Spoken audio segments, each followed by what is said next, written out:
You know, this is therapy for a lot of people out there, and they get to explain the roots of where their life went wrong. You feel what I'm saying? Whether it be their parents was on drugs or they was in the streets raising themselves as kids. Like, you didn't win unless you made a transition from that into something positive. Because so if you want to talking about you won and you still in the streets, you a loser. You ain't win unless you took that and you took all that pain and strife and that and all the trials and tribulations you've been through. You took that and you turned it into something positive. Then you won. That's the victory right there. You know what I'm saying? That's what I was telling my. This call was from a federal prison. Anytime.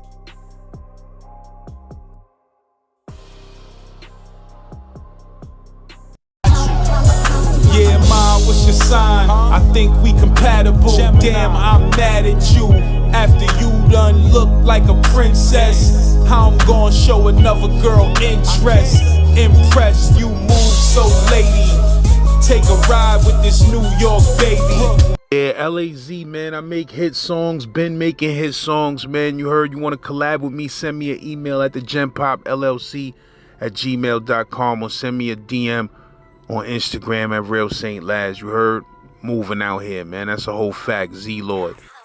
And if you need that music promo, brand promo, whatever it is you pushing, man, my price is right like Bob Barker.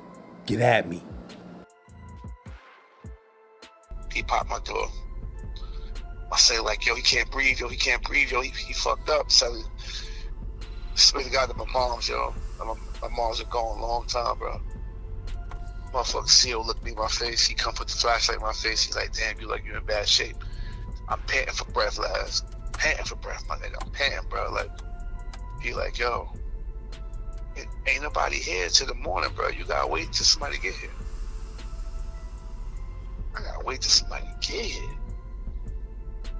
Like, bro, you see I can't breathe, my nigga. I'm dying, my nigga. Like,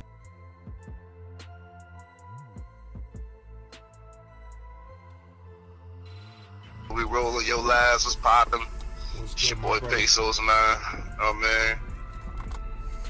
Big shout out to all the listeners, you know what I mean? Big shout out to all the Genpop gang, everybody out there, you know what I mean? Big shout out to my boy Truth, you know what I mean? Free the bro. You know what I'm saying? Free the bro be home real soon.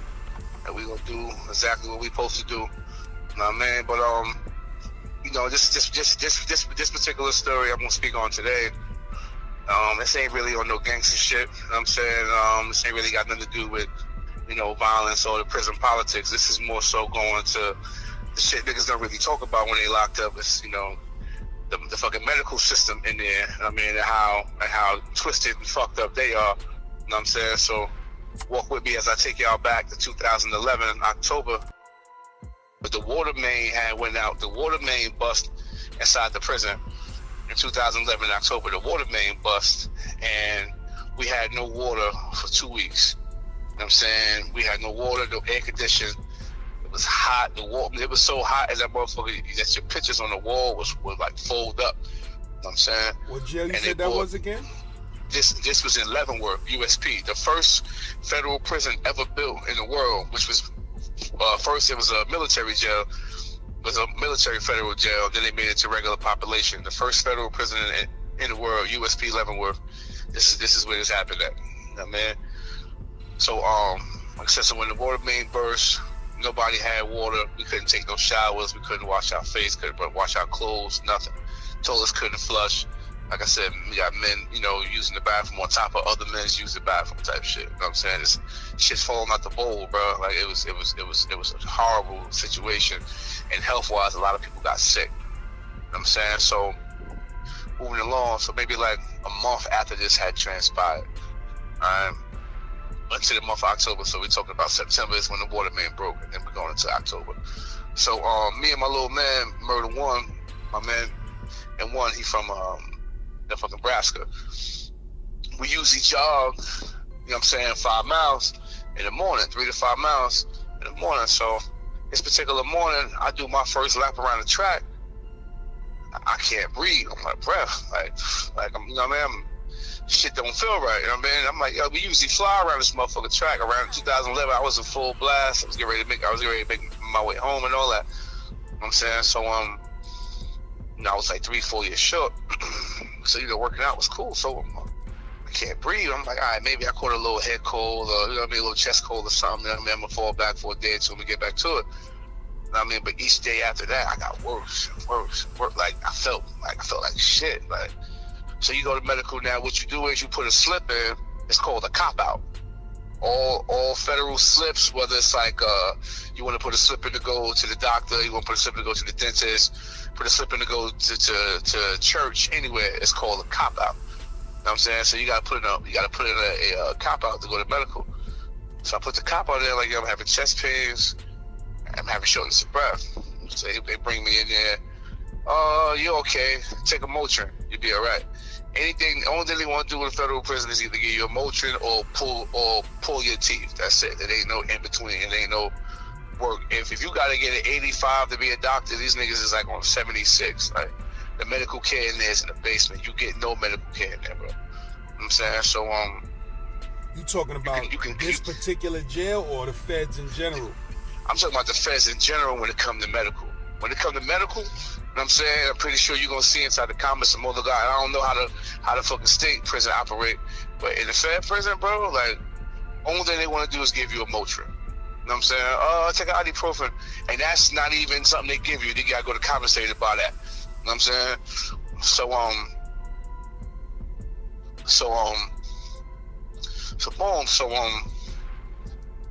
go to medical. You can clearly see that's something wrong with me. You know what I'm saying? You can clearly see it. People on the tears see it.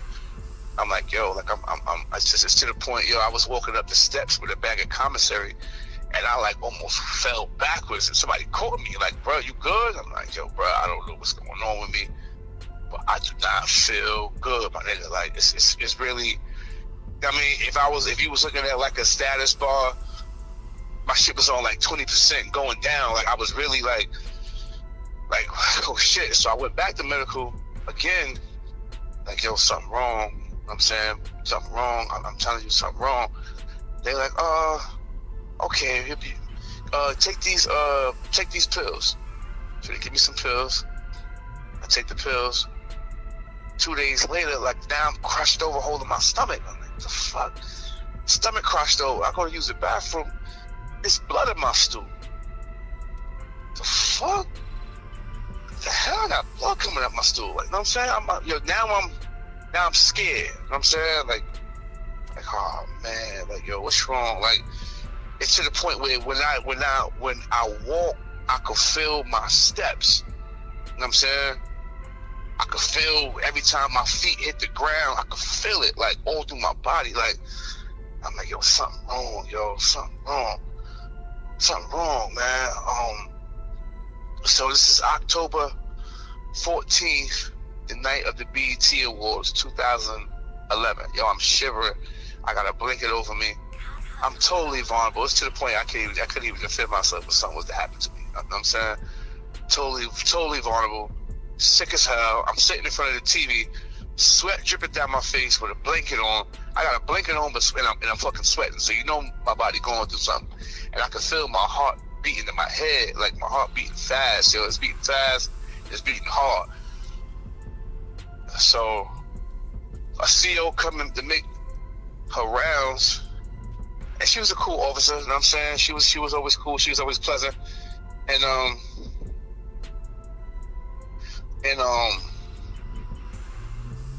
she looked me in my eye and she pulled the plug. Boop. And when they pull the plug, when they hit the code, that means all the police gotta rush to wherever they at. She pulled the plug, all the police come. She like, yo, get him out of here. She said my eyes was in the back of my head. Like, I was gone. So they take me, they finally, no, wait. Let's go back. I missed the step. Okay, hold on. So after I got blood inside my stool, I'm in the cell with a dude from Connecticut named Marvin Spann from out of Hartford. I wake up this one particular morning, it feel like it's 30 motherfuckers sitting on my chest, bro. Like they standing on that shit. Like, I can't breathe. I'm yo, I'm like, yo, bro, I get his attention. He get up.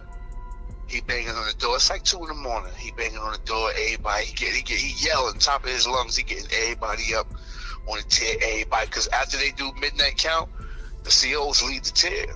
The COs bounce. They don't even be around. Like, they may come in, do a body count, and then keep moving. You know what I'm saying?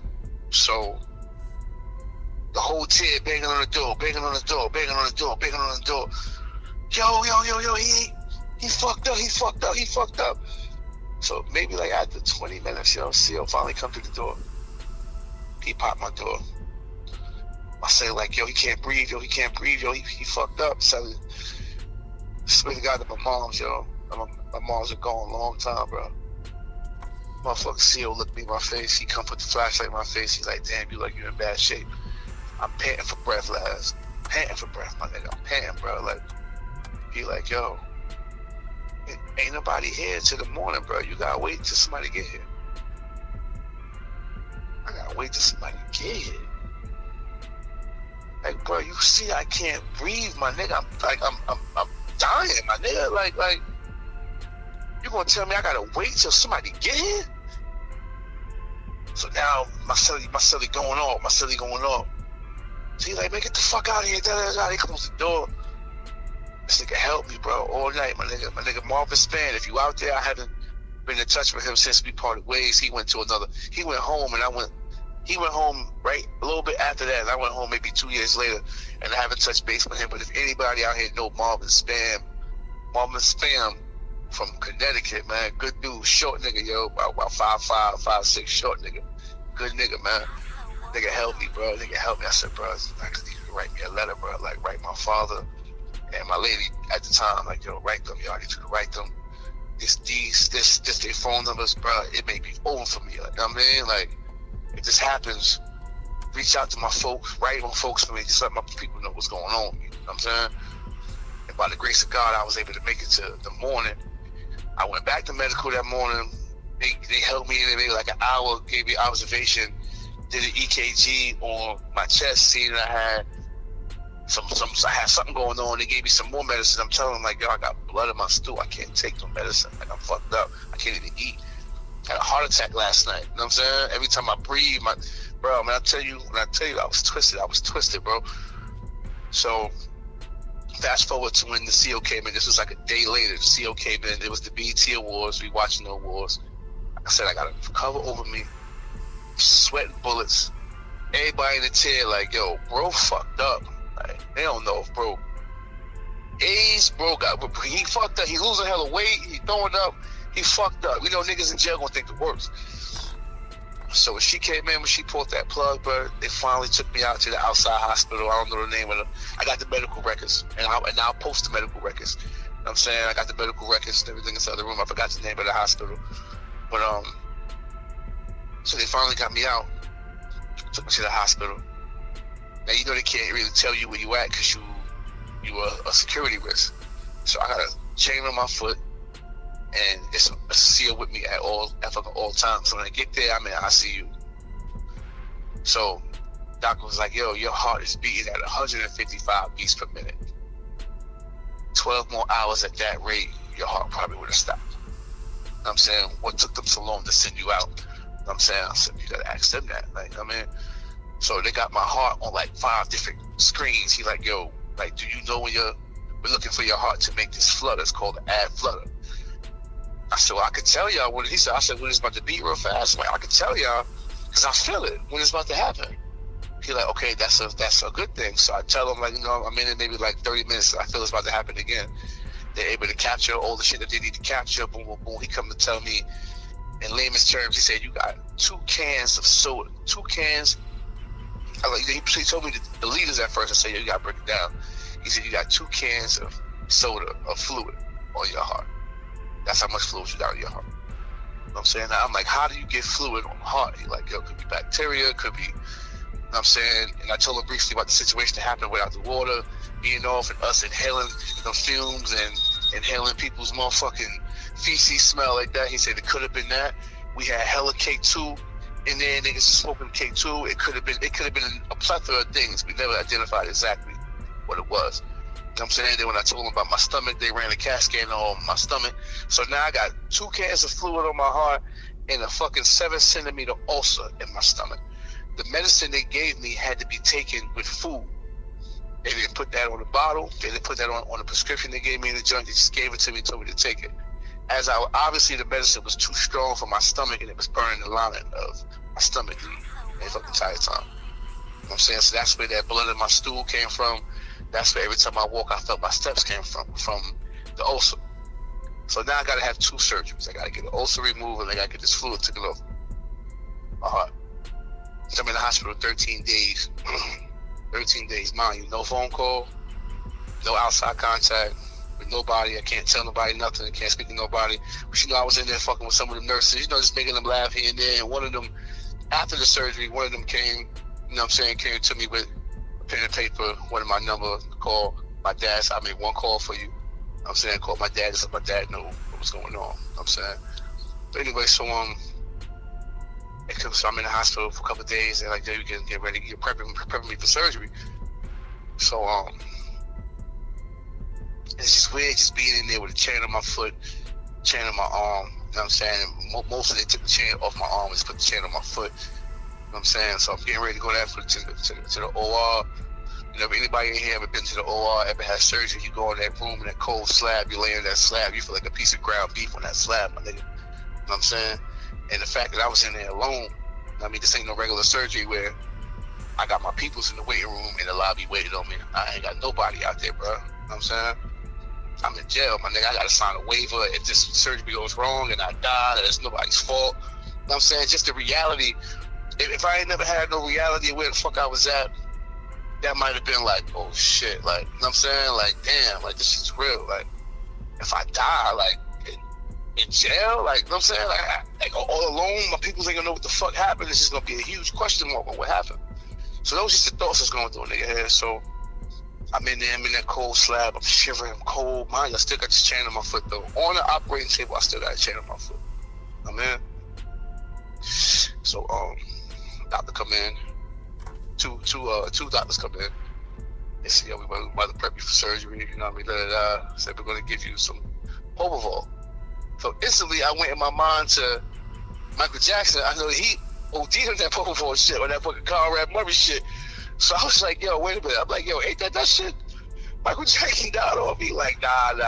He took way more than this that you about to get. You know what I'm saying? So they give me, they add fucking minutes to this shit. I go out instantly. You know what I'm saying? Time I wake up, I'm in my motherfucking, I'm back in my room. Stomach sore. Chest sore, couldn't really move too much for like the first 3 days. Maybe like 2 days, I couldn't really move too much. Then that 4th, 5th day, I was able to get up, walk around a little bit. Still hella sore. Operated on maybe like 30%. You know what I'm saying? But the surgery went well. Didn't realize that I thought I just had a sore throat or something. Come to find out, when they was pulling the cord out of my stomach, when they went and seen the ulcer, when they pulled the cord out of my stomach, they scraped some shit. So my voice was gone. My voice was at a low whisper for like a year and a half almost. You know what I'm saying? At a low whisper. So I got no voice. I got no voice. Stomach hurt, chest hurt. They like, yo, we discharging you tomorrow. I'm like, yo, I am not ready to go home. Ready to go to this motherfucking jail like this. You know what I'm saying? Like, I'm not, hell no, I'm vulnerable as hell. They don't give a fuck. Ain't no insurance in there. You know what I'm saying? They did their surgery. They got me right. Nigga, you go heal back in your cell. So, the night I come back to Bruce from New York, the car got into some shit over my homie Dance. Dance got 52 years, I think Dance had 52 years. Spanish cat from out of the Bronx. I mean, Dance. He wound up getting stabbed up real bad. A couple years back, I was already home. I heard he got stabbed up real bad out there in Leavenworth. Shit. But anyway, I mean, Dance had got into it with some Kansas cats. And as I'm walking back into the jail, I see my niggas moving. What the fuck? So I go back. So I got to go to medical to get some pills that the hospital had sent, some real medicine. at this time with proper instruction on how to take it. So when I get back to my unit, you know what I'm saying, I peeped the tension. I got a crutch, you know what I'm saying? They gave me one crutch, they ain't had no canes, they didn't give you a cane. So I had a crutch, you know what I'm saying? That's what I was walking on because I couldn't, you know, hold myself up. So I'm not even in my room 5 minutes for the bros rushing the room. Hey, yo, we just got into it. Some shit. I said, yo, I just peeped y'all when I came in. They like, yo, you have to check in. Because you ain't gonna be able to hold yourself down because shit about to hit the fan. Check in. So my nigga, I ain't tapping no door. You know what I'm saying? And you gonna see in the comments from the bros that was there, they're gonna let you know, like, this is a factual fucking story. You know what I'm saying? I said, bro, that's what we gonna do. I said, I got a knife in there, and one of y'all give me a knife. I say, yo, take the knives to my hand. You know what I'm saying? So at least, if I, you know what I'm saying, I can go out there with this crutch. I got one swing with this crutch, and I could jump on a nigga, and I could at least, you know what I'm saying, put two in the motherfucker, hold them down while y'all, you know what I mean? Boom, boom, boom. I'm not tapping in. I'm not checking in nowhere. I'm not doing that. You know what I'm saying? That's not going to go on my record ever, ever, ever in life. You know what I'm saying? And, you know, by the grace of God, I think the situation got smoothed out. I had nothing to do with it. I was in my room just waiting for the war to come to me because I already know how it go. If my homies get into it with another car, and once they all go, eventually they're going to try to come wash me up too. You know what I'm saying? So just letting people know the purpose of this story right here. And I still have side effects of that surgery till this day. I mean, like I said, I'll post my medical records inside the comments below. There's pictures I can take. I have everything. I posted, but I just gotta locate that shit in my room. You know what I'm saying? But I just want the motherfuckers to know that, you know, people get on here, we talk the gangster shit, the war wounds, the war stories, that's cool, but the real shit, your medical history, your medical life, your real life out this motherfucker will be changed. You know what I'm saying? They don't give a fuck, bro. They don't care about nothing. You know what I mean? Everything can't be fixed with a Motrin, right? You know what I mean? Like, you can really die in there. I know dudes in there that really died, you know what I'm saying, from medical issues. Staph, MRSA, staph infection was crushing shit. You know what I'm saying? The staph infection wiped out a few niggas in the prison that started from a small pimple, went to a hole you could look through in their motherfucking arms and shit. You know what I'm saying? So, like, that's basically the purpose of this story, to let niggas know, like, yeah, I went through a lot of war shit, I went through a lot of gangster shit, but I also had a major situation. I had a heart attack in prison. You know what I'm saying? I could have died in jail, not by the hands of another man, but from the lack of having proper medical attention. You know what I'm saying? Like, I damn near had to die to get sent out. Thank God for that officer, you know what I'm saying, who was able to see me and know the regular me and know that I was out of pocket and came to my rescue and was able to pull that button to get me seen. You know what I'm saying? So I appreciate him for that. I mean, so hopefully the listeners can get an idea of just how fucked up the medical system is inside prison, bro. I mean, this was in Fort Dix, Leavenworth, Cumberland, Lewisburg Medical, Petersburg, FDC Philly, NBC Brooklyn, all the places I've stepped foot in. The medical system been the same way, bro. They don't give a fuck about you at all. I mean, so that's why I want everybody to know, like, yo, like, you ain't know, it ain't always got to be the op you got to worry about in jail. It's also the medical system, bro. Like, they will fail you in there. They will not take care of you at all. I mean, ain't no, it's no in between in there. Like, it's no, let me look at it, let me examine. It's none of that. You're not getting none of that in there, bro. None of that. Last word up. Yeah, rest in peace to my bro Murder, that got stories on the channel and fed stories on the channel. Son was in the box in the feds, and he was banging on the door trying to tell him, yo, man, I ain't feeling right, I ain't feeling good. And they was ignoring him. They walk right past you. Yeah, they walk right past you. They think niggas in the box is losing it, and they just trying to get out, you feel me? So they ignored him, and Son ended up collapsing and almost dying in his cell. And they had to rush him to the outside hospital. They barely saved him, but they saved his life eventually. And when Son came home, he sued the shit out them niggas for that, though. He sued the shit out them. Get him. Came home to a bag. Yeah, you gotta get him. Yeah, Son came home to a bag, man. I mean, but you know, son died shortly after he came home and shit. I had got a legal beagle inside to draft up a course of complaint. Just so I had that mindset too. But then them boys came right back and was like, we got some indictments looming over in case you decide you want to get crazy and do this, we could also bring this up, because inside my case, one of my close mans, I got caught with something he wasn't supposed to get caught with, and in part of my plea agreement, I was able to take some responsibility for that to get him in the situation, but he would have to come in and do no time. So they was able to bring that back, like, we will bring this back if you decide that you want to get crazy, so chill out. You know what I'm saying? So I backed up off the lawsuit totally. You know what I'm saying? I backed up off the lawsuit totally. So yeah, I did put that in motion, and they came back and threatened me with it.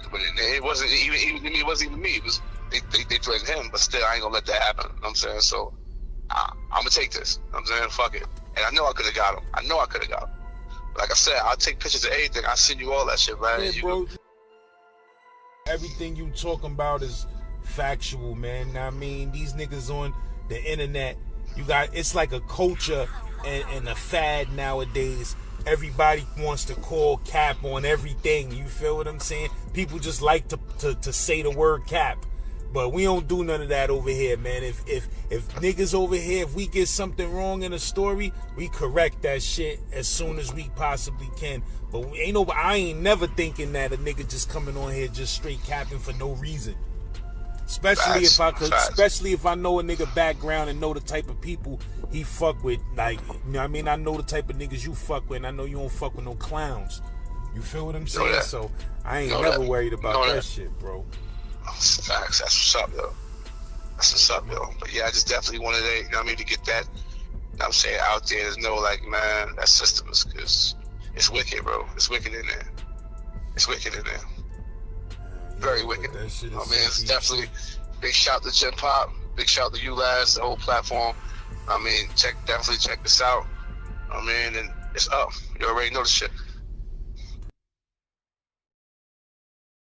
Ayo, LAZ, DM me or text this number for promo on YouTube, Instagram, and TikTok. The truth is speaking. It's Genpop Laz, certified cash.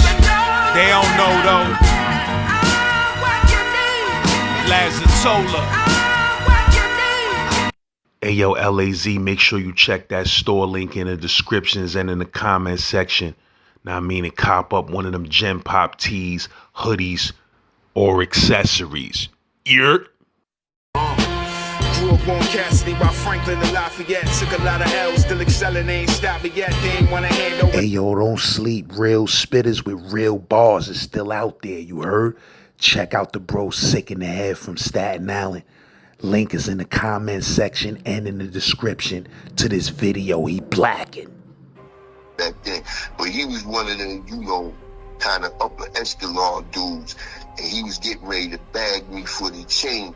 You know what I'm saying? And Art Bark was sitting in the back, and somehow he must have seen the move, because that's what made Art Bark so powerful, because of the whole Tomahawk, Brownsville, and everything. So, he guard for real, and he seen the move getting ready to go down. And all I remember him saying, "Yo, Mo, better not touch no guards," And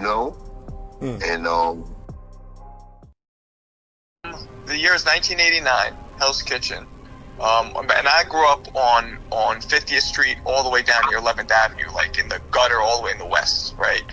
And those of you, people who know about Hell's Kitchen back in the day, it was just, it was grimy. Crack took that neighborhood by storm, like hard, really took over everything. It was an epidemic for real. Yeah, the welfare hotels was over there. Well, it was crack took over, and I had pimps and hookers were all over the neighborhood, like all over. And I'm talking it's kind of goofy shit where they're wearing full mink purple suits made out of mink, shit like you think it's a movie shoot, but it was real. Those were just real pimps.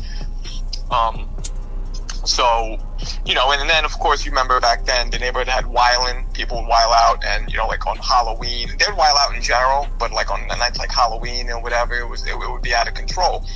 I used to go play basketball, and the second the sun would go down, there would be it was a crack park. So the second the sun would go down, there'd just be a line of crackheads. They'd be in a single file line, just real straight, waiting patiently for their crack.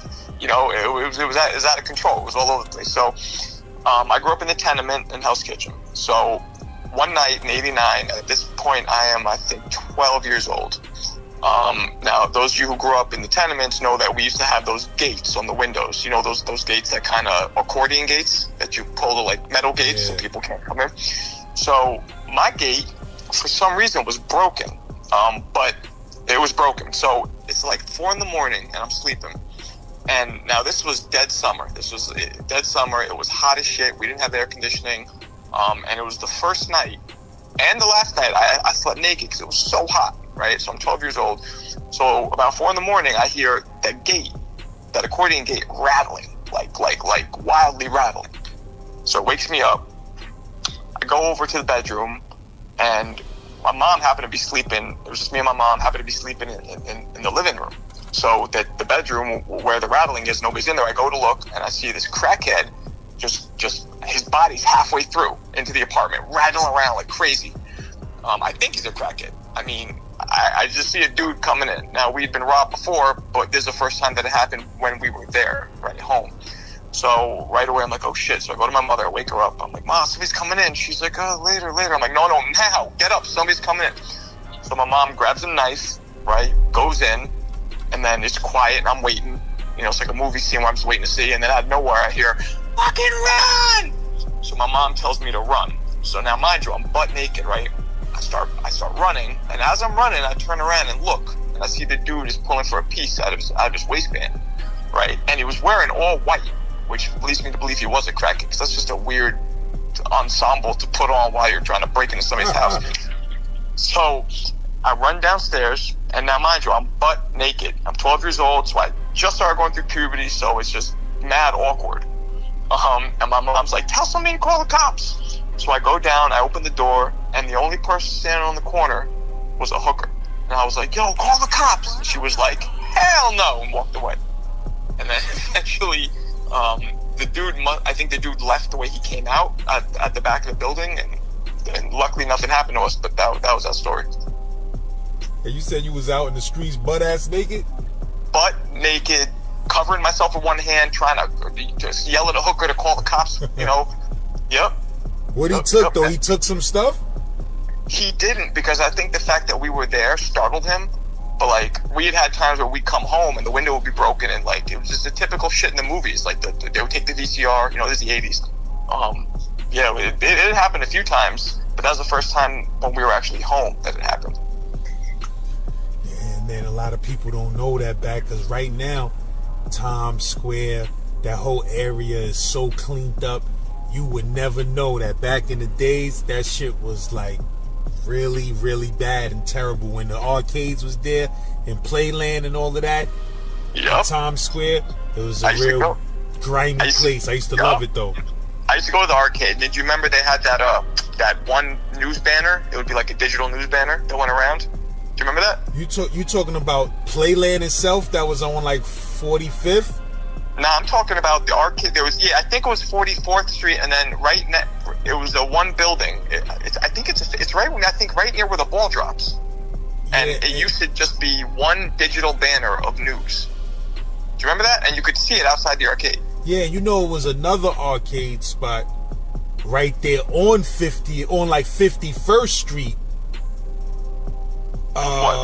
Is a McDonald's there now. That McDonald's that's right there on like 51st or 50th and 9th? Nah, like Broadway. Oh. It's a McDonald's that been there for 100 years now, but before that was there, it was another arcade. It wasn't Playland, it was a smaller arcade that was on 50th Street. But that's 50th or 51st. I think it's 50th though. I don't really remember that one. Yeah, it was a smaller joint. It was a smaller joint, but it was there for some years. But that was in the early 90s though. Right. I mean, past 8th Avenue, it was always kind of decent. Like, because Hell's Kitchen, people don't realize, like, Hell's Kitchen has specific parameters as far as I'm concerned. It was 44th Street to 57th, and you had to be below 8th Avenue. What you mean you had to be 9th and better? Yeah, you had to be 9th Avenue and then down and west. Or 8th and better. Or 8th and better, because 8th was terrible. 8th was the worst. 8th is still bad. Yeah, I mean, yeah. I guess what I'm used to, like, I remember going down 9th Avenue, right? And because my neighborhood that I grew up, it was mostly black and Puerto Ricans. So, like, you'd walk down and it would have all these little bodegas. And these were the bodegas, because you know now bodegas are all, like, Middle Eastern Arab. Like, Arabs run the dopest bodegas. But when I was coming up, it was actually Hispanics. Like, that's why they named them bodegas. And 9th Avenue would just be all bodegas. There'd be dudes on lawn chairs playing dominoes, you know, with the fucking pumping the freestyle music. And that's what it was. I never knew it was a whole bunch of Latin people in Hell's Kitchen. I thought it was mostly Irish. That's what everybody thinks who's not from. Irish left around the 60s and 70s. 60s, and then maybe in the beginning of the 70s, but started in the mid 70s straight through until probably like 2000. It was black and Hispanic primarily, and then you did have pockets of like Irish, but nah, that wasn't what it was. That was pre. That was like 50s, 60s was when the Irish were really taking over. What was that gang? What was that Irish gang out there? Westies. Yeah, the Westies. But they weren't, see, there you go. So they weren't around. I grew up right across the street from Park West High School. Do you remember Park West? Yeah, I went to graphics, printing.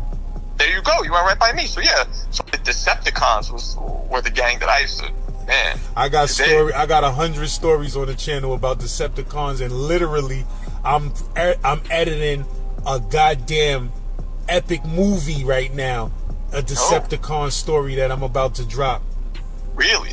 Yeah, bro. I got a story on my channel called Cybertron, Decepticon Headquarters. That was graphics. And I got a story about the beef between graphics and Park West. You guys had beef? Did we? This was in the 90s. I was there in 90, 91, 92. We had heavy beef with Park West. I mean, me personally, I was cutting a lot of school, but the Decepticons that was in Park West and just regular students in Park West had beef with the Decepticons and the regular students that was in graphics, and it got real ugly, like gunfire and all of that. Man, I remember there was this diner called Munson Diner on 11th Avenue and 49th Street. It was actually in the movie, the Studio 54 movie, the one with, what the fuck's his name?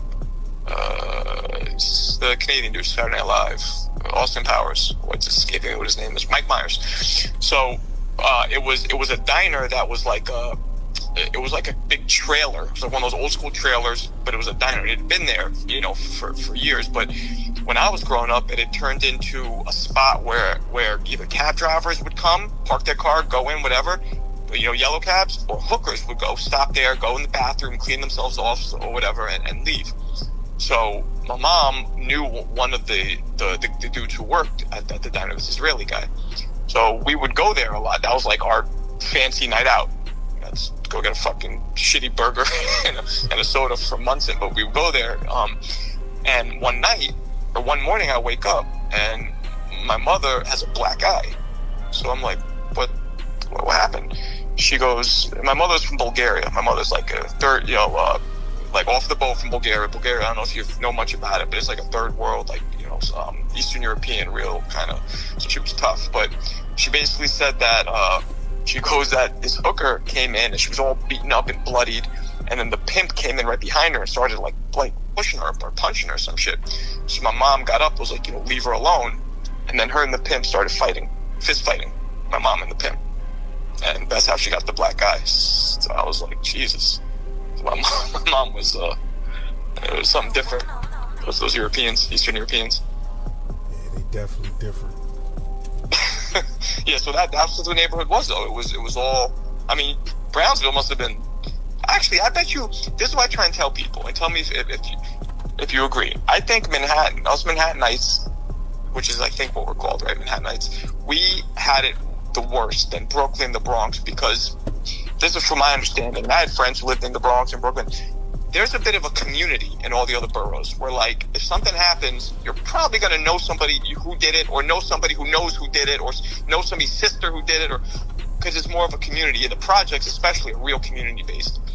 I'm not saying it's you know, all flowers and roses community. I don't mean like that, but just everybody knows each other kind of thing. But in Manhattan, you always have people, tourists, or just people from the outer boroughs coming in, doing wild shit and just leaving, and nobody's ever held accountable in Manhattan. That's why they could get away with so much shit. So for us, that's what I saw growing up. It was worse because not only because something happened to you, but you have no chance of ever getting any kind of get back or finding out who did it, or nothing like that. Yeah, I know a lot of people that made livings off of coming to Midtown and pillaging. There you go. That's exactly what I'm saying. Yeah, so it was like, you know, man, it started changing up. I want to say right around 2000 is when I started, like, in Hell's Kitchen specifically. The gay community started moving in. They just cleaned it up. Looks beautiful now. Yeah, it's a bunch of food over there now. Yeah, 9th Avenue's all restaurants. You know, you still got, you know, it's crazy because you still got New York City housing like Harborview, which is like everybody wants to get in that project. I wish I could get in there. Harborview. Which one is that? That's like on. That may not still be. I think it is Hell's Kitchen, because in that little projects they got a mural that says Hell's Kitchen. But that's on 60th Street.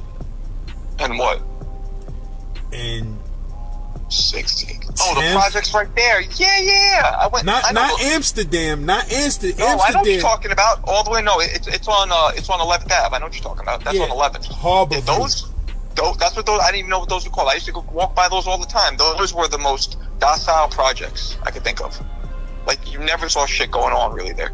Nobody knows it exists. And let me tell you something. It's such an exclusive projects that years back, maybe 10 years back, they found out that it was all type of people in there that lied about their income to get in there, because the views were breathtaking. Wow. So people was in there paying $500 rent when they had a lot of money, but they just wanted to be in Harborview. Are those straight projects, or are those like government subsidized? Those is NYCHA. Okay, because on the corner where I grew up, there's this building called 747. You're familiar with that, right? You know what I'm talking about? You talking about the building that Alicia Keys grew up in? No, that one's on 44th Street.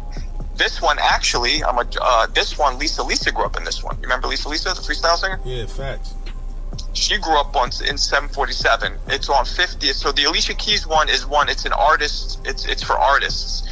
The one I'm talking about was government subsidized. So I think there's a long waiting list, and it goes by how much you make. That's what they charge your rent. So it's cheaper. You said it's on 50th? Yeah, right on the corner where I grew up. 50th. It's on the corner of 50th and 10th Avenue. 747 10th Avenue. I gotta know the building, because I know the whole area, because like I said, I went to graphics. Well, so when you would go to Park West, when you would go to Park West, is between 10th and 11th, right? Mm-hmm. This is on the corner of 10th as you're walking down towards Park West. It's the big building right there, right on the corner. It was government subsidized or something. It was government subsidized, but it was basically a project because all kinds of knuckleheads and that building. So it's about, I want to say, 30 stories high, and I would walk down the block, right? And dudes would be like, you would have toasters crashing by your feet. Dudes would be throwing shit off the balconies at you from like 20 or 30 stories up. 747 is the number of the building, because that's how we knew. That's what we called it in the neighborhood, was 747. And it was government. So I've been in, a couple of my friends over the years live there. So I went in, I saw them, what they look like. They're a step above projects in terms of how it's built, how it looks, but it's still, everybody who lives in there is low income. Everybody. And a lot of them were like grandfathered in, and had a lot of just like thugs living in it, basically. So they would, so there was a period in time where you didn't even walk on that side of the street because it would throw shit at you. It could kill you. Like a padlock coming down from 30 stories up or 25 stories up, whatever it is, that'll kill you. So that went on for a while too. So you just wouldn't walk on that side of the street at a certain time. I'm looking at it on the map right now. Yeah, you see it? See how big it is? I'm waiting for the damn map to load. It's taking forever. Oh, it's not loading? I'm gonna see it once it loads. Oh, it's there, yeah, and it's been there since I can remember. So it's been there at least since the late 70s. And Alicia grew up in that one specifically. Alicia Keys grew up on 44th Street, I think, and 44th and 10th. I forget the name of it, what it's called. There's this other rapper from there. This white kid who's a rapper. I forget his name. He grew up in that building. He's younger though. You know, when I think of Irish and Hell's Kitchen, I think of the residents, but I also know and understand that Hell's Kitchen was a serious place for hustlers from all over the place, and lost souls and lowest of the low and sleaze bags and people that's on the run for crimes in other cities and states. They will all end up in Hell's Kitchen. Yeah. Trying to survive. They absolutely would, man. You know, numerous times in the old school, like, you know, when they would run, the dude would be running full speed and grab the purse and keep running. That happened to my mother a few times. I mean, it was just daily. And the rats, yo, the size of the rats in Hell's Kitchen were, so there was you know how like outside of the tenements they have garbage cans lined up, like outside of every tenement there's like just like 4 or 5 garbage cans. There would be, I'm not exaggerating, there would be 20 to 30 cock diesel rats just going through the garbage at all times every night. And this continued up until one day when I was like 15 or 16. One of my boys, I was talking to him, you know, and we were talking about it. He goes, yo, why don't you call 311? And I'm like, what? He's like, yeah, say something to him. Tell him that there's rats. I called 311, and within 2 weeks, gone. And that just shows you the mentality of the neighborhood, because nobody thought to do that. Like, nobody for the year. I mean, it was rats for like 20 years at least. I can remember there being trouble, and nobody thought to do that once. And I get it, because I didn't think to do it until, you know, because you get accustomed to a certain environment. He's like, oh, there's the rats. You know what I mean? Yeah, them shits be down there nowadays, though. I mean, they are. It may not be as crazy as the 80s and shit, but them rats be out of control in the city. All you gotta do is go through there at 4 or 5 o'clock in the morning, and you'll see the true colors of New York with the rat situation. I know the rats are great. And like the roach situation when I was coming up was like, turn on the light and they just scatter, like 30 of them. You said it was like that in Hell's Kitchen too? Tenements, yeah. Hell's Kitchen was tenements, like all tenements. And yeah, because tenements are older than projects, way older. Tenements are, you know, early 1900s construction. Projects are probably what, 60s, 70s construction, right? So you guys got elevators. Did you grow up in the projects? Yes, sir. Yeah, so you had an elevator, right? I didn't have any elevators. I had to walk up a narrow ass, 3 flights. Like it was. So ours are worse because the plumbing's older. We get the rust water coming through. You get the roaches, because there's more holes. The foundation of the building is degrading. So you just, the tenements. People don't realize tenements, I think personally, were way worse than projects. Maybe not way worse, but worse. Like in a lot of ways. Some of them tenements was superly run down. I lived in one of them when I was young in Park Slope, way before Park Slope was what it is now. I live in Park Slope now. That shit was, I used to live on St. Mark's between 4th and 5th. And that shit was beyond fucked up. It was bad because Park Slope mostly has brownstones, right? And then there's a tenement sprinkled in. Yeah, what it was back then is, you had brownstones, and then you had tenements that were like dilapidated, like next level fucked up, that people shouldn't even been living in. And they was right next door to people with houses. You feel what I'm saying? And my building was one of those tenement buildings that was like, people thought it was an abandoned building. I always say that, but that's what it was. People thought it was an abandoned building. Right. So even for you, in your experience, the tenements were more fucked up than the projects. Yeah, I mean, as far as the projects, you may have some heat that you could rely on some. You might be able to rely on some heat and hot water in the projects, but in the tenement buildings, sometimes you might not have hot water for weeks. It happens in the projects too. But over the years, it became a little bit easier. It became a little bit more reliable sometimes. Hot water, heat. You ain't have to worry about shit like that. You don't got to pay light and gas in the projects. But in tenement buildings, you got to pay that light and gas, baby. Well, when you guys, in the projects, when something would go wrong, there was like a super, who would you hit up? They got housing. They got people you call housing, and they just send a maintenance worker to your apartment to fix the problem. So did they do it? Were they on it like professionally, or did it just? I mean, you got some housing dudes that they're good at what they do, and then you got some housing dudes that they don't really know too much, man. So they just winging it with trying to fix your shit. Right. So with us, it was whatever landlords and slumlord you're dealing with. So you're absolutely right. You guys, at least it's city funded, so it's with us, yeah, you're right, man. That shit would. I mean, I went without heat. I can't even tell you for how long, and shit. And then if it was a hole or whatever, like you said, nobody would fix shit, and there's nothing you can really do because nobody in the tenements is going to sue somebody or take them to court. People don't realize in New York City, tenants have crazy rights, but tenants don't know that. You know what I mean? And they can't afford a lawyer to go to court for it. My mother was smart though. My mother found this. There are these pro bono like companies that defend housing, tenants housing in New York City. It's made for people like my mother, like people with immigrants that can't afford lawyers. So she found them, and years later we had our whole shit upgraded.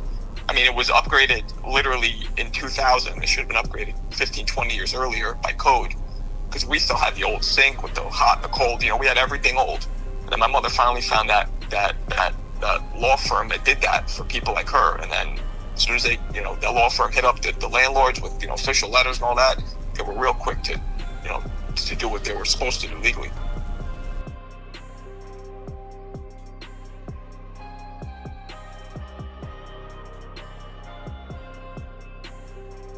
The truth is speaking. It's Genpop Laz, certified cash. They don't know though. Lazatola. Hey yo, LAZ, make sure you check that store link in the descriptions and in the comment section. Now I mean, and cop up one of them Genpop tees, hoodies, or accessories. Grew up on Cassidy by Franklin and Lafayette. Took a lot of L's, still excelling, they ain't stopped me yet. They ain't wanna hand over. Hey yo, don't sleep. Real spitters with real bars is still out there, you heard? Check out the bro Sick in the Head from Staten Island. Link is in the comment section and in the description to this video. He blacking. That thing. But he was one of the, kind of upper echelon dudes.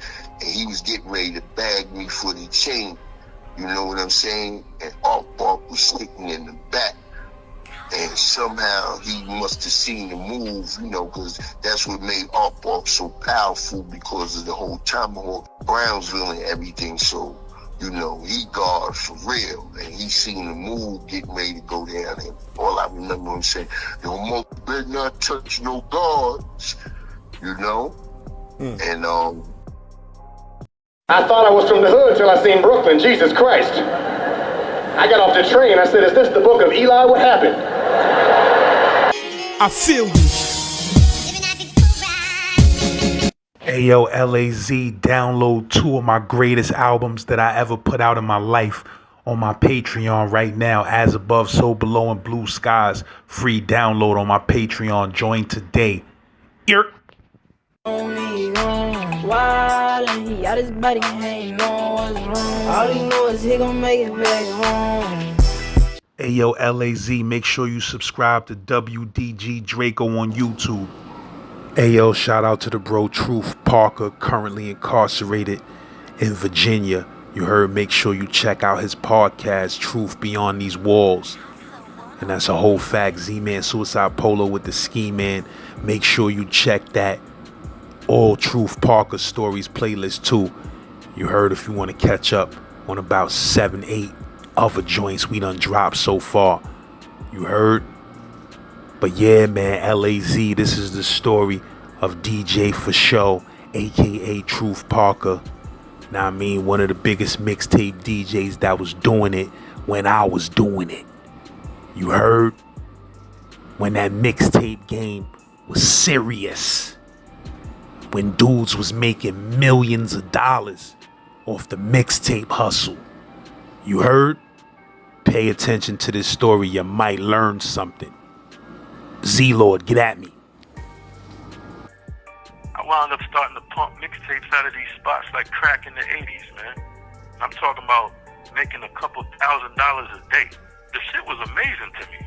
You know, I mean, who would have thought I'd be slinging mix CDs and making more money than some of these hand-to-hand drug dealer niggas that was making or sitting on the corners in their hoods, you know, and being a whole lot safer too.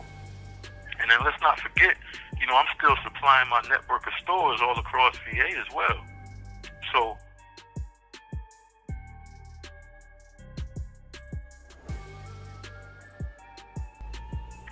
alright, so check it out, man. I know I've mentioned, you know, numerous times in other stories about my former career as a DJ, you know, and getting the world to recognize and know me as DJ for sure. Well, you know, I figured it was time to probably actually make y'all aware of how all that took place, you know, and how that shit actually changed my life in the aspect of, you know, getting me all the way out of the streets, you know, and giving me the opportunity to put some legal big bread in my pocket, you know, and at the same time, gain a whole lot of exposure and recognition, you know, and allow me the chance to get to know and work with a lot of your favorite rappers, you know, both mainstream and underground. I never really told this whole story before to nobody, so for those that do actually know me, you know, and have followed my career, I know some of this shit ain't gonna come as no surprise to you know, but for those who don't know me or have never heard of me, you know, and are just now being made familiar from these stories that I be talking to St. Laz about on YouTube, you know, just follow along, because it's a pretty interesting journey, you know, how I made a transition from being out in these streets heavy to using hip-hop, you know, and my DJing abilities to make an exit from those very same streets, but still use my hustle mentality, you know, and turn my craft into a huge lucrative bag and respectable career. So, first and foremost, you know, let me just state the fact that I started DJing when I was like 11, 12 years old. Alright? I'm talking about real DJing, you know what I mean? 2 turntables and a mixer, scratching records, mixing, blending, transforming, backspinning, all that. You know, I had an uncle at the time who ran around with the original legendary DJ Cheese. Now, I know a lot of y'all probably gonna have to Google him to actually see who I'm talking about, but just to give you an idea, you know, this was a dude that used to put on handcuffs behind his back and still do tricks on the turntables blindfolded, you know, without missing a beat. And my uncle learned from him, you know, who in turn taught me everything he knew.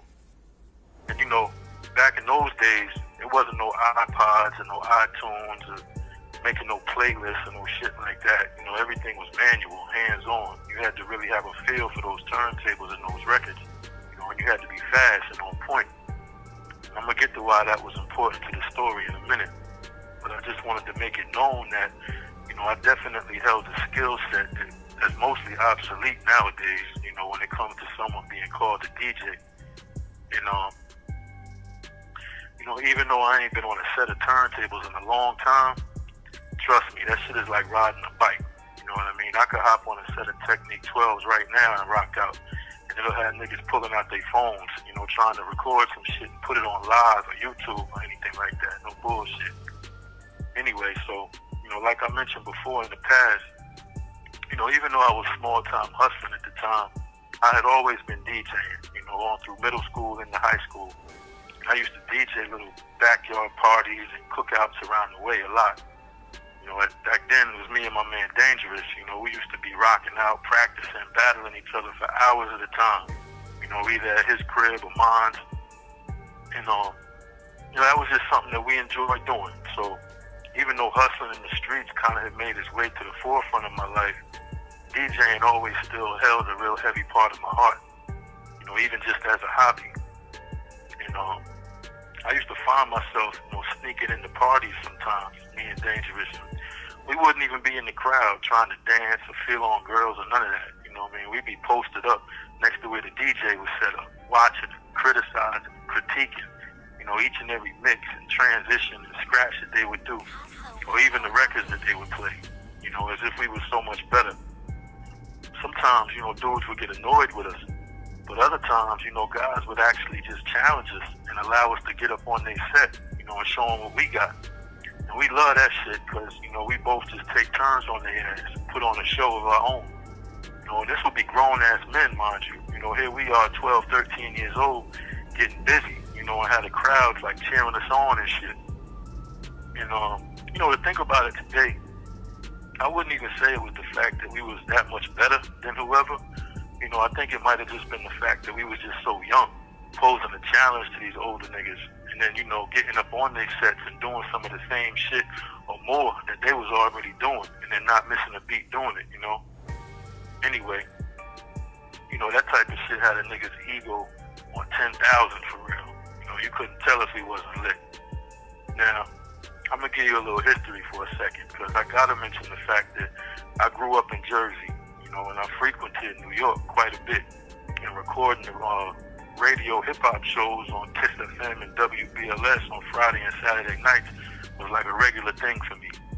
You know, DJ Red Alert, Marley Marl, Mr. Magic, Super DJ Clark Kent, they used to have me mesmerized, you know, and hypnotized and glued to the radio.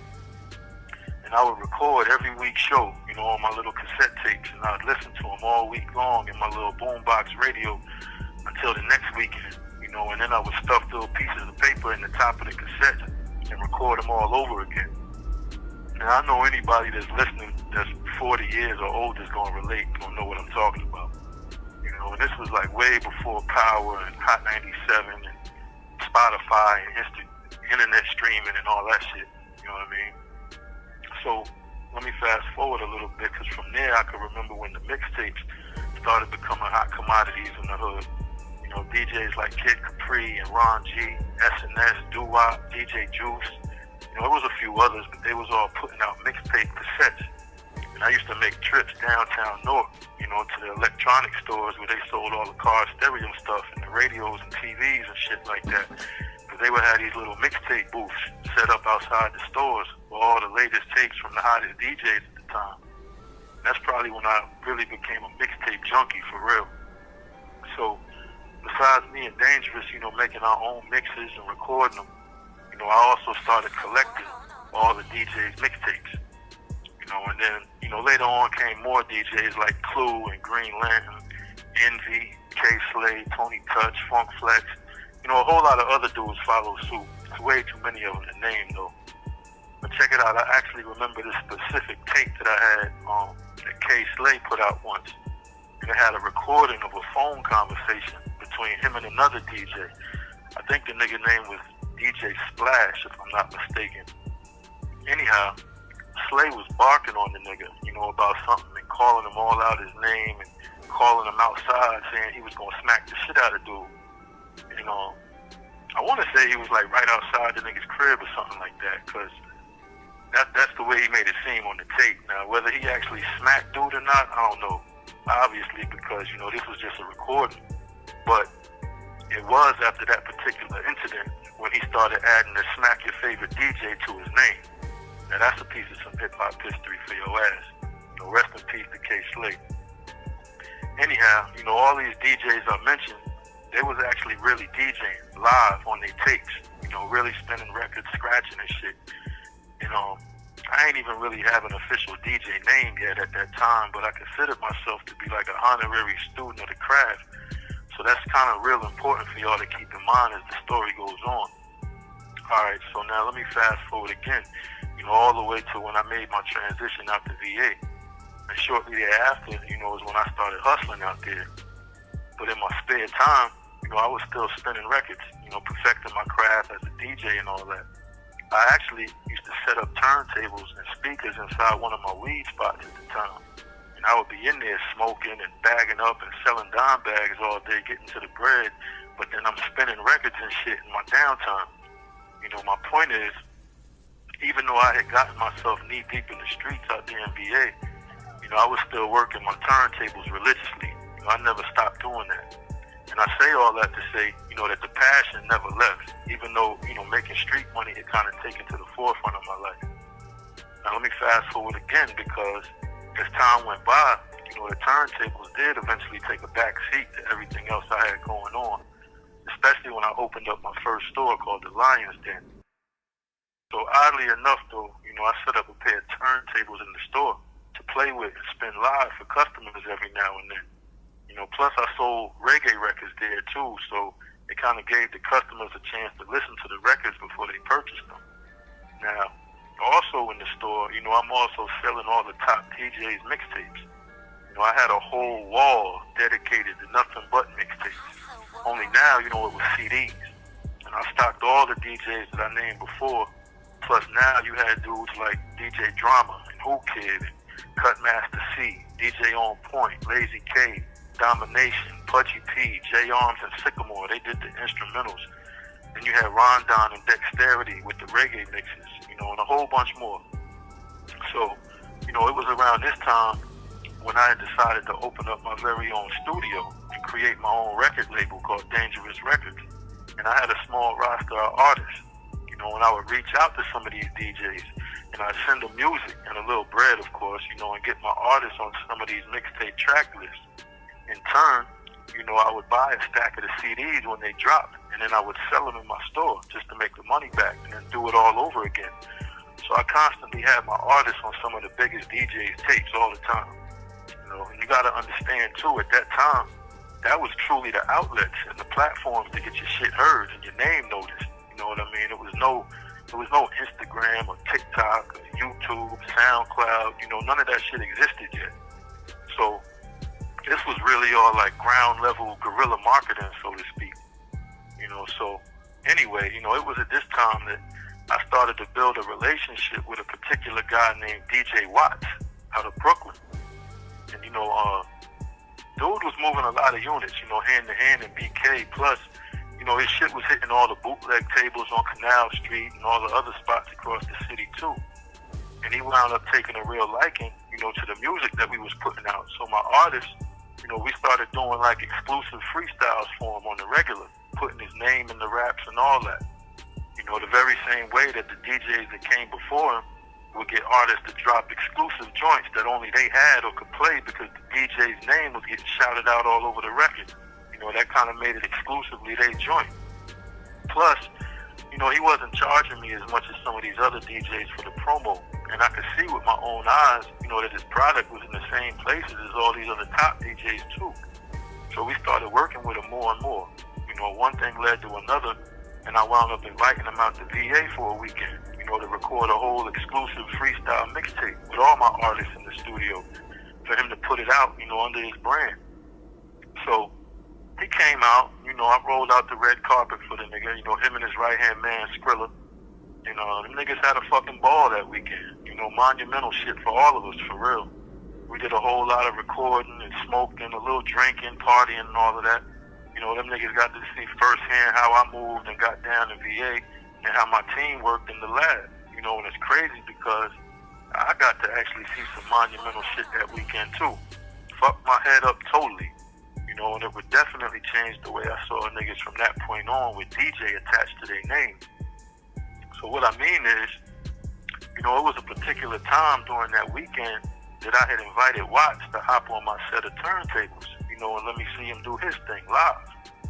Well, my intentions, you know, was to hop on right after him and show him that I knew a few things too, and I could work the tables probably just as good, if not better than him. Because, you know, up until that point, he didn't even know that I could DJ.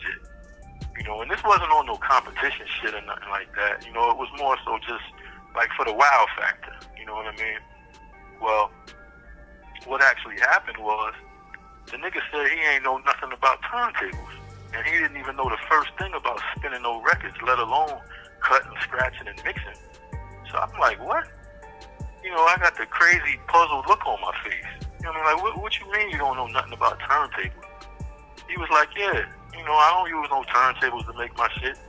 I just gather up music, put it on my put my songs all in a playlist, you know, and add some voice drops and make a dope cover and put that shit out. That's how it's done nowadays. Hey, yo, Laz, man, I couldn't believe my fucking ears, bro. I'm like, yo, get the fuck out of here. You playing, right? And he like, nah, I'm dead ass. Like, I just couldn't fathom the idea of a nigga putting those two letters, DJ, you know, in front of their name, but don't know how to DJ. You know, call me old school or whatever, but that shit was brand new to me. You know, and I ain't like it one bit. It messed me up big time. You know, I couldn't fucking believe it. But, you know, be that as it may, we finished out the weekend, you know what I mean? We put the mixtape together, he put it out, and then shortly after that was when my store got raided. You know what I mean? My studio got shut down, building got closed, and I went on the run. So all that shit that I talked about with you in the other story called On the Run from the Feds in the State. Alright, so moving ahead a little bit, you know, I wound up getting caught up. One of my artists and my sidekick, they both get jammed up on the robbery.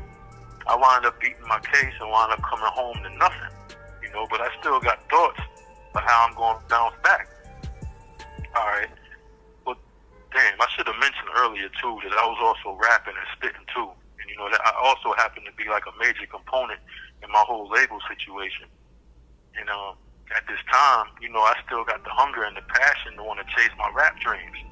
But now, you know, I ain't got the bread to be spending with these DJs to put my shit on their mixtapes the way I was doing before the raid happened and all that. I don't even got no studio to record in no more, or no DJ equipment to even begin with. But I got a computer, you know, and I got an idea. So I wound up going to Sam Ash or Guitar Center, one of them shit, I don't remember which one. And I bought me a good microphone and a stand, you know, in the Pro Tools program. Now, I had already gotten familiar with Pro Tools by watching my engineer at the studio use it. So I knew the basics of recording a session, you know, and at least enough to record something. And then I figured I could possibly just figure the rest out. So I basically just took a fast hands-on crash course in Pro Tools 101, so to speak, you know, and I figured out how to work that shit in no time. Now, my idea was I'm going to record my own freestyles and then create mixtapes with all the latest songs and the biggest artists, but then feature my own music in the track list. You know, get a dope cover done under some fictitious DJ name, put the shit out and sell them hand to hand so I could make my money back. And besides, you know, according to Watts, shit, it was no need to be a real DJ no more to gain popularity or a following. You know, all you had to do was have a great cover and the right music that people wanted to hear. So I wound up coming up with the name DJ for Show, VA's best kept secret. The secret being that it was really me, Truth, the artist, behind putting the tapes together and acting like it was some other nigga named DJ for Show that was putting me on all his mixtapes. Now, my sole intention for doing what I was doing, it wasn't to gain any recognition as a DJ, you know what I mean? But rather to get other DJs and fans and buyers of mixtapes to recognize Truth, the rapper, with the dope intros and freestyles on all the DJ for Show mixtapes, and hopefully get at me to do the same type of shit for them. You know, that was my plan to gain exposure and a little recognition. But it was all a gimmick for real, you know what I mean? Well, as it turns out, after about the third or fourth tape I put out, you know, getting the units pressed up and hitting the streets with a trunk full and selling them hand to hand, I kind of started realizing that, you know, I ain't never really seen or heard of no well-known mixtape DJ out of VA before. You know, that's not to say there wasn't any other known DJs out here, because it certainly was. It just wasn't nobody that was getting national recognition in the mixtape game for it. You know, and certainly not out and about pushing their shit in the streets like I was doing. So, you know, I basically just kind of took that up north hustle mentality and applied it to the mixtape hustle down south. You know, and the results was that my tapes just started gaining a little bit of attention in the streets. You know, and to be honest, it really wasn't for the exclusive intros and the freestyles. You know, even though I'd like to think that those little touches of authenticity is probably what separated my shit from anybody else's stuff who came in the game around that time. But, you know, whatever it was, the word was getting around and my tapes was becoming more and more popular. So much so that, you know, it was to the effect that dudes was actually using the contact info that I would put on the covers to call me and ask about when I was dropping new ones, because they wanted to be the first ones with it. You know, it was kind of wild for real, because I started to even get some calls from the local rappers hitting me up asking me to play their songs on my next tape. So I guess it was in that moment, you know, that I kind of realized I had something special going on. You know, so I kept up with the formula, started dropping tapes more often, realizing that, you know, the more tapes that I got in hand, when I'm out and about slinging them, the more niggas is going to buy from me, which in turn obviously leads to more money for me. So I started dropping like 2 or 3 joints at the same time. You know, I would drop a up north East Coast joint, I'd drop a down south joint, and then I'd either drop an R&B joint or an instrumental. And then I started mailing my shit off to all the different magazines that was real popular at the time too, like The Source and Vibe, XXL, Scratch, and Ozone. You know, because they always had these little sections where they would feature a few mixtapes in them. And then, you know, lo and behold, my shit winds up getting featured in The Source. Shout out to Dave Mays and Benzino for that. You know, they was the first publication that actually showed me some love. And then I made it on the MTV Mixtape Mondays for like 3 weeks straight. And then like a chain reaction, you know, my shit just started getting featured in all the magazines. Now this is around the time MySpace is jumping off. You know, so I'm on MySpace and I'm going crazy with that too. And that kind of just enhanced my exposure to a much bigger audience because now it's on the World Wide Web. Pardon self. Shout out to my bro Ramon Dukes, who used to run Mixtape Mondays up at MTV. Those was legendary times. Definitely. And a lot of DJs used to try to get on that.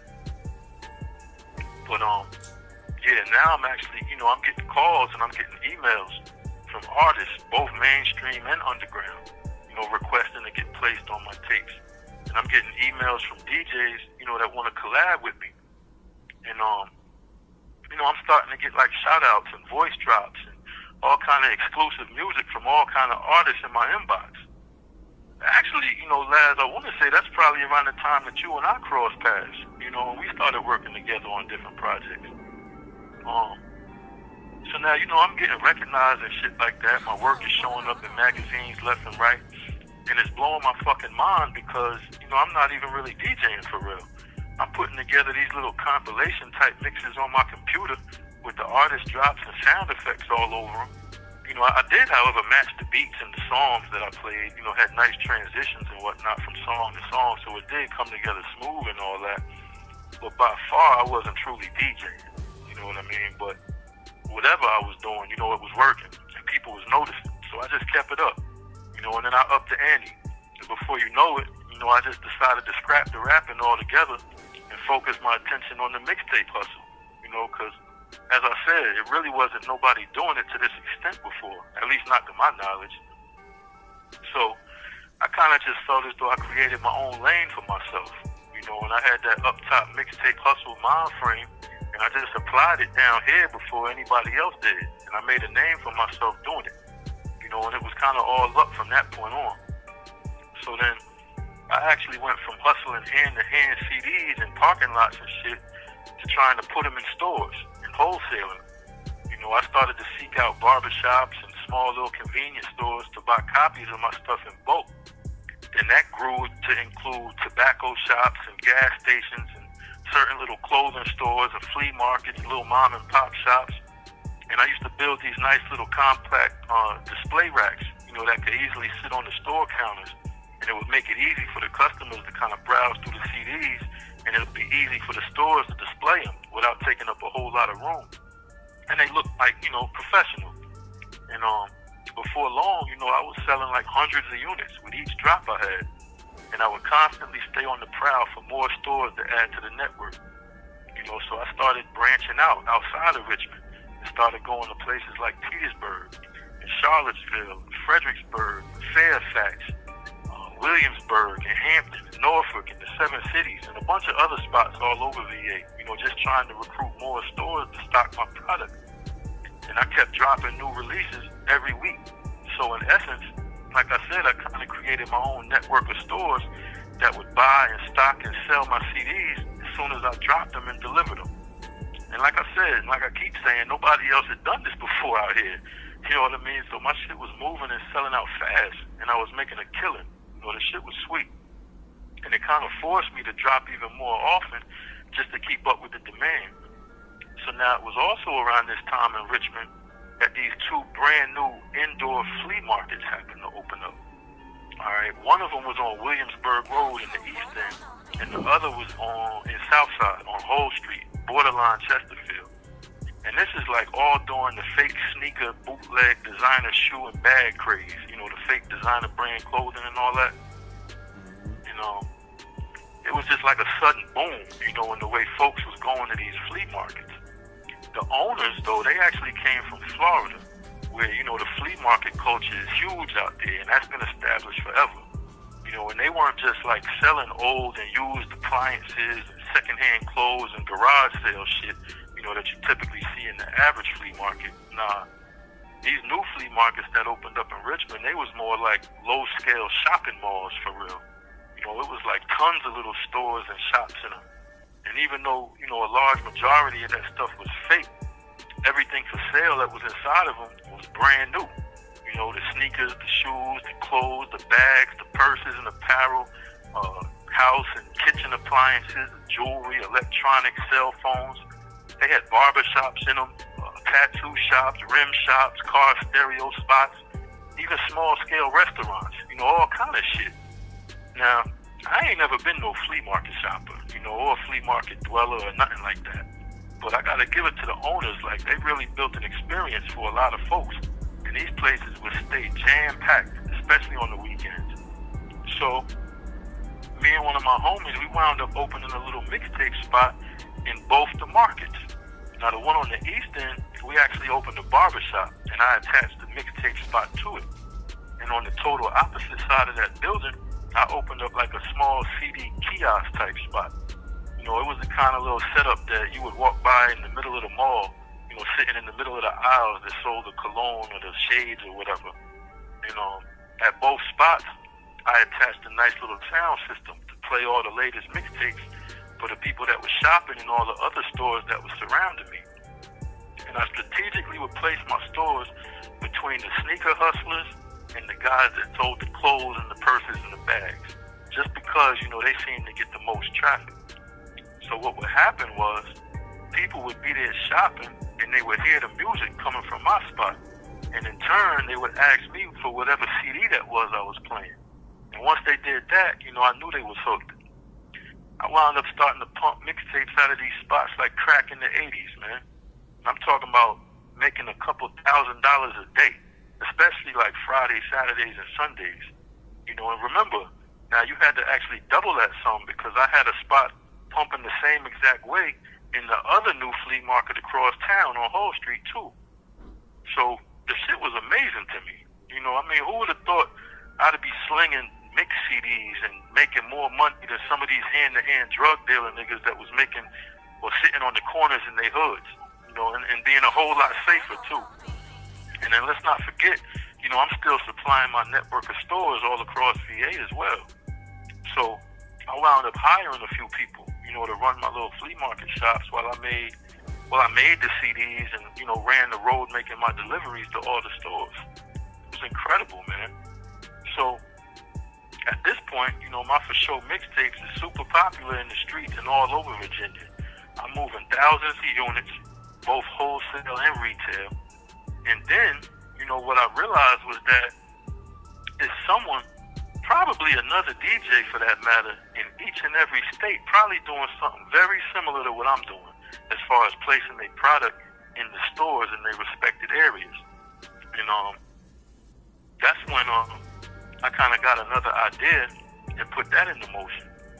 So what I started doing was reaching out to these other DJs that I had met and I knew had their own network of stores that was placing product in them. And whether they had a small network or a large one, I made deals with them. I would ask them for anywhere from like 100 to 1,000 or more of their units, depending on how much they could move of their own stuff. And in turn, I would trade off 100 to 1,000 or more of my own units, and we just make an even swap. So in doing this, I was able to accomplish two things. For one, it gave me a whole lot more product to supply in my stores and my network that I created, and my own little flea market spots too. So now I'm selling way more product and I got a way bigger variety. And for two, it allowed me to make my presence known in other markets across the country that I would have never been able to touch. So it was a win-win for me and the other guy. And I did this with a lot of DJs. So now, I got product in New York and Jersey, Connecticut, Boston, Philly, Maryland, Florida, the Carolinas, ATL, Tennessee, Houston, New Orleans, the West Coast. Even overseas, you name it. I was shipping my shit out everywhere you could imagine. Last, man, I even think you even got an old clip on your YouTube page where you seen some of my shit on the countertop in a spot in your city. So you already know what I'm talking about. And let me mention too, this was also the time that the mixtape websites had become super popular too, like mixunit.com and mixtrap.com, Mixtape Kings, Mix R Us, and Rap Mullet. So I had one of those joints built too, moremixtapes.com, which in turn just became another small outlet for me to move units worldwide direct to customer. You know, not to mention counting all the free download websites that popped up and the bootleggers. And this is also around the time I really started getting nominated for various mixtape and DJ awards. You know, shout out to my man Gennaro at the SEAs, that's the Southern Entertainment Awards. And my man Justo, you know, rest in peace. He always held the biggest mixtape award show in New York. That was always a big deal. You know, then you actually had this new magazine that came out called the Foundation Magazine that was fully dedicated to the mixtape culture and the DJs. You know, shout out to B-Mac for that. He wound up giving me a full-page spread and interview in the very first edition. You know, and then he always featured my work in every edition after that. And then I can't forget my girl Amaretta Shaw, you know, who wound up putting together this huge event in D.C. called the Million DJ March, where she literally kind of made me the face of that joint. You know, she had me come to New York for a photo shoot, and then she used my pictures for the posters and the flyers and the banners and her website. You know, I even wound up putting together the official mixtape for that event. Talking about exposure, I mean, shit, man, it couldn't get no better than that. You know, and then too, I had wound up joining a few of these big DJ coalitions, like the Fleet DJs and the All Out All-Stars, the Hustle Squad DJs and the Sniper Squad DJs. And that in turn kind of put me in contact with a whole lot more mainstream artists to get official cosigns from, exclusive music and freestyles, plus voice drops and hosting for my tapes. You know, and I was able to actually do work with a whole lot of artists, you know, like Lox and D-Block. I mean, I've done numerous tapes for them. Styles and Chic, they would always appear in my mixtapes. You know, I actually got YouTube footage of me in the studio with Bully laying down an exclusive freestyle back then for one of my tapes. Large Amount in AP2. I even got a skit from the legendary D-Dot Angeletti, a.k.a. the Mad Rapper, you know, which was monumental at the time, because ain't no DJs had a Mad Rapper roasting them on no mixtape skit before me. I was the first one to get that. You know, I had Mr. Cheeks from the Lost Boys in the studio with me. Lil Boosie too. All that's on YouTube. You know, and I work with Future, Capone and Nori, Juvenile, Trader Truth, Ace Hood, Cassidy, Corey Guns, Gorilla Zoe, Trigger the Gambler, and D.V. Elias Christ, Max B. I mean, the list goes on, man. There's way too many to name right now, but I'm sure whoever really wants to validate what I'm saying could do a Google search and find all this shit I'm talking about. You know, I said all of that to say I was really doing my thing at this particular time, you know, and I was considered to be a major distributor of mixtapes in my area, which is a far stretch from the illegal shit that I was used to distributing in the street just a few years prior. You know, so basically what I'm saying is, if you was a DJ or an artist and you wanted your shit moved through VA, you had to put it in my hands, point blank. I mean, I was moving units for DJ Drama at that time, for God's sakes. I was even contacted by some Def Jam reps to do some distro on a couple of Rick Ross projects, just to name a few. You know, but pretty much any and every DJ that wanted that exposure got at me to move their shit. It was lovely. You know, and I was in high demand, and I was making a lot of bread doing it. But for real though, I really used to take a liking, man, to certain artists that wasn't really big yet. You know, but they had that potential, and they was on the come up, and they was doing their thing heavy. And I always made it my point to showcase them every chance I got. You know, some of my favorite dudes was like Tom Gist. You know, he was actually from Dipset at that time.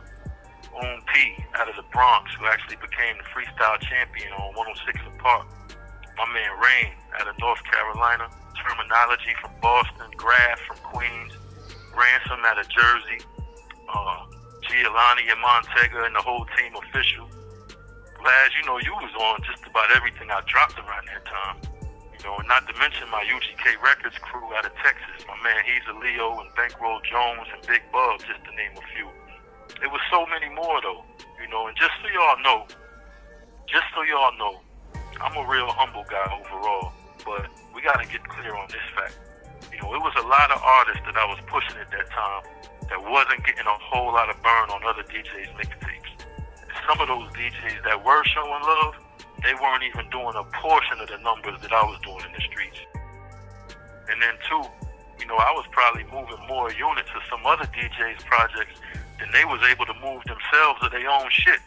You know, that's real talk and 100% facts. So just to bring it all in full circle, you know, and give you a total and better understanding of all of what I had going on at that time.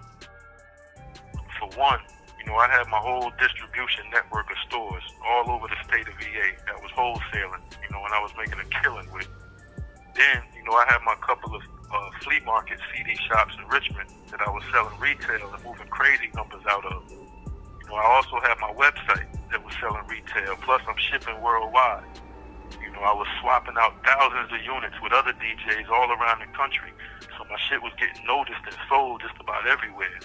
You know, my stuff was getting downloaded like crazy too from all the most popular websites, you know, which didn't really put no money in my pocket, but it did give me a lot of exposure. And then, you know, a lot of local and underground artists, they was paying me under the table, you know, for placement on my track list and to mix and host their own personal projects.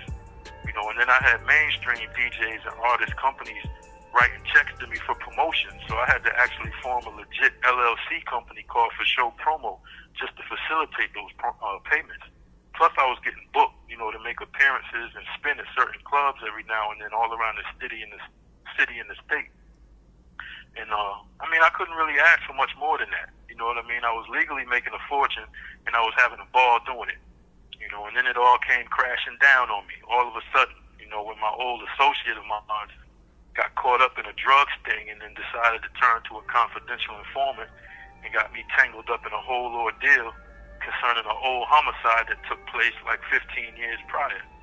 You know, and that just so happened to be the beginning of the end of my reign as being Virginia's #1 mixtape DJ of all time. And I say that because, you know, there wasn't nobody before me, and there still hasn't been anybody after me to follow suit or do what I've done or come even remotely close to the same extent or better.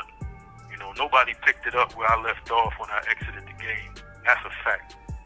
So, the moral to this story is, you know, and the real reason for me even going through all this shit was really just to let y'all know out there that I did have other hustles, you know, and I most certainly did other shit out in these streets besides sell narcotics and firearms and get into all kind of wild ass shit, you know, and I made quite a name and reputation for myself doing it too. I've actually sold just about any and everything you could probably think of in these streets, you know, from cars to clothes, to phones and electronics, food, books and magazines, hair care, beauty products, stickers, posters, studio time, and a whole lot of other shit y'all probably be surprised to hear about. You know, music and mixtapes just really happened to be a passion for me, and I was good at it. But really and truly, man, if you're a real hustler, you know, and you got discipline and a good work ethic and a great product, you could apply that same street hustle to anything to get some bread, legally too. You know, had I not got jammed up by this snitch-ass, bitch-ass nigga, I more than likely would have been on my way or damn near close to sitting on $1 million or more by now. That's a fact. You know, and been a household name, chilling backstage somewhere at the Grammys or the BET Awards, living out my best life, rubbing elbows and talking shit with all your favorite rappers and entertainers. But you know, man, life is crazy, you know, and these are the cards I was dealt. So I'm still living and I'm still playing my hand.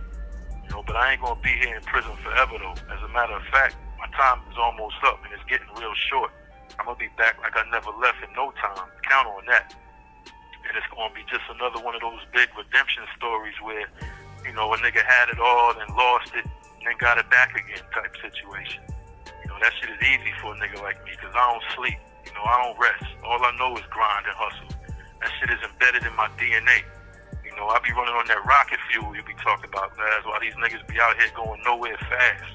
You know what I mean? So, if you listening to this and you know like I know, you need to get on your motherfucking grind, get your mind right, and get to that bag. You know what I mean? Time waits for no man. And ain't no better time than right now. Get up off your ass and do some shit. Learn some things. Invest in something. Shit, invest in yourself. And just keep in mind, you know, that anything worthwhile is going to take some time and effort to accomplish. Great things don't ever happen overnight. You know, they always say Rome wasn't built in a day. Believe that shit. You know what I mean? And if you don't take nothing else out of anything I just said, just remember this statement. Broke niggas waste time trying to save money, while rich niggas spend money trying to save time. Now you think about that. Shout out to you, Laz, man. You already know we on that same type time. And shout out to all my real fam out there, too. You already know who you are. All the artists and the DJs I've ever worked with and worked for over the years, shout out to y'all, too. You know, it's been a pleasure. And who knows, you know, we just may see each other again real soon. But I'm out of here for now, though. It's your man, Truth, a.k.a. DJ for Show. Check out my podcast, Truth Beyond These Walls. Get at me on IG at Truth Beyond These Walls. Stay focused out there. Holla at me. One.